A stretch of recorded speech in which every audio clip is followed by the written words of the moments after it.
The May 17th showdown between Caitlin Clark and Angel Reese pulled 2.5 million average viewers with a 3.1 million peak, the most watched WNBA game ever.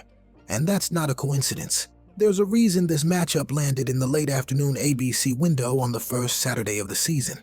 You think the league's schedule makers and ESPN didn't know what they were doing? Average resale prices for Fever Sky games have jumped more than 65% compared to last season, with some lower bowl seats clearing $400 on secondary markets. People are paying NFL prices to watch what the WNBA is selling as a rivalry. But here's where it gets interesting.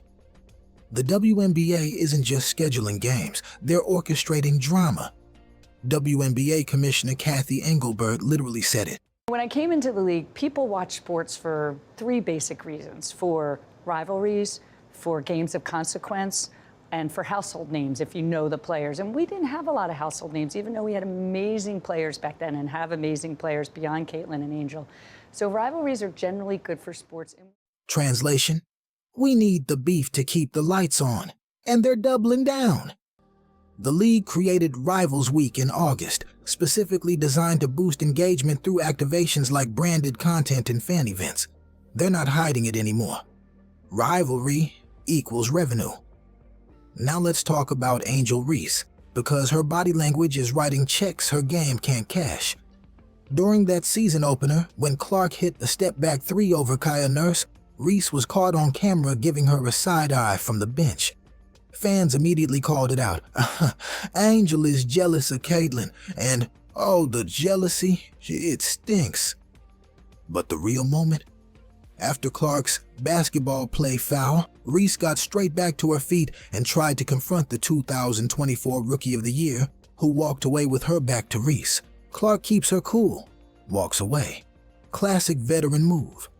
Reese, she's ready to throw hands over a standard take foul. That's not basketball intensity, folks. That's personal.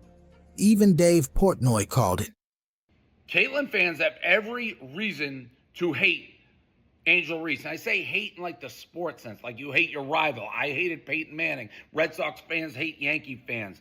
Angel Reese has been nothing but an instigator, agitator, and jackass, basically, for the last couple of years. Here's the uncomfortable truth the WNBA doesn't want you to focus on: the actual basketball.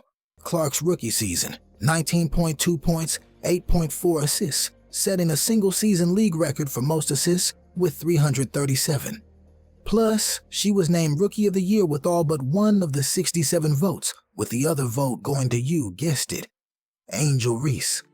Meanwhile, the general consensus is that Clark is currently in the MVP conversation, while Reese is just set to have another big year on the boards.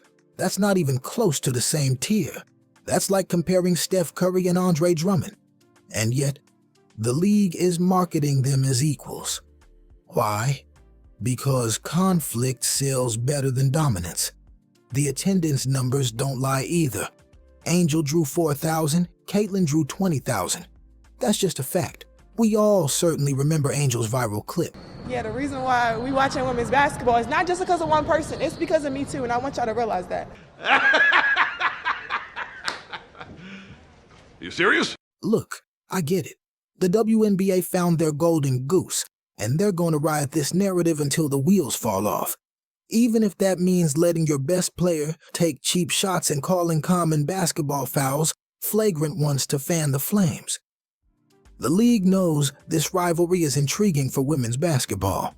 But here's the problem with manufactured drama.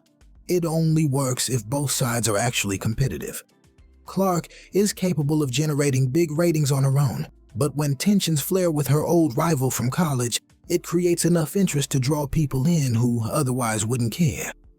The WNBA is essentially using Angel Reese as Clark's emotional support rival, but don't get me wrong, this strategy is working. After their first pro meeting in 2024, Google searches for WNBA schedule and Clark versus Reese exploded by more than 600%. But what happens when fans realize they're watching a one-sided show? Can the WNBA sustain this growth without relying solely on Clark and Reese? After all, one can't build a league around just two players. Here's the bottom line. The WNBA struck gold with Caitlin Clark, and they're using Angel Reese's competitive jealousy to keep the spotlight burning bright. Every side eye, every confrontation, every heated moment, it's all content for the machine.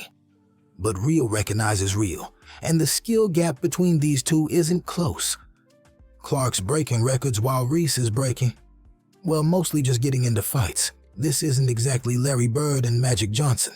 The question is, how long can you sell beef when only one person brings the meat?